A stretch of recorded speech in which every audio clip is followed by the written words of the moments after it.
रितेश पांडे, हाँ दोस्तों, रितेश पांडे को आप लोग जरूर जानते होंगे, जो कि रितेश पांडे जनसुराज से प्रत्याशी है, यानी कि जनसुराज के पार्टी से प्रत्याशी हैं, करगढ़ विधानसभा क्षेत्र से। और आप लोग को बताएंगे अभी जनसंपर्क यात्रा कर रहे हैं, यानी गांव घर में घूम घूम कर वोटों का अपील कर रहे हैं कि आप भी अपने बच्चे का शिक्षा विकास के लिए आप भी हमें वोट कीजिए। पहले आप भी इस बात को सुनिए क्या कह रहे हैं रितेश पांडे। आज के हमनी के बिहार के युवा लोग के बिहार में रोजगार नहीं खे मिलत। दिल्ली बम्बई में जाता वन कमाए, अब कमा तो बड़न दिल्ली बम्बई में, तो वो सामान से नहीं खन कमा पावत है।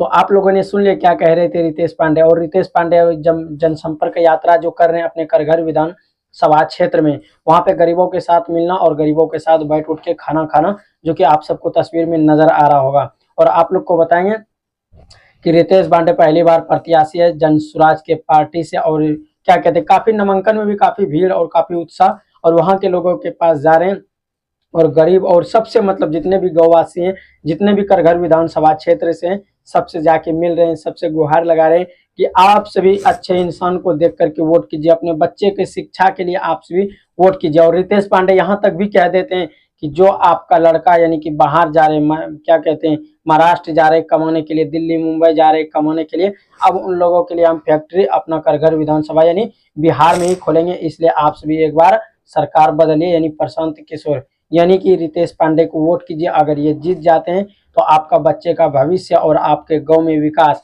और रितेश पांडे एक गौ का वीडियो दिखाते हैं, जो कि आप सब यहाँ पे एक वीडियो देख पा रहे हैं, किस प्रकार से गौ का दिखाते हैं, जो कि गौ का बताया जाता है करगढ़ विधानसभा क्षेत्र के एक गौ बताया जाता है, जो कि गौ में पूरा मेन रोड बिल्कुल नाला बन चुका है, यानी मेन रोड पे इतना सारा पानी फंसा हुआ, ये दिखाते हैं रितेश पांडे अपने वीडियो के माध्यम से। और बताते हैं कि रोड बिल्कुल नाला बन चुका है, नहर बन चुका है, ऐसे करके रितेश पांडे कहते हैं इसका भी सोल्यूशन करेंगे। आप भी वोट कीजिए, यानी 6 नवंबर को वोट कीजिए, और 14 नवंबर को जैसे ही जीत होगा उसके बाद मात्र हम थोड़े ही दिनों में इसका विकास करेंगे। और गुहार लगाते हैं वोट करने का। क्या आप सभी को लगता है कि रितेश पांडे इस बार पलटी मार देंगे, यानी कि विजेता हो जाएंगे?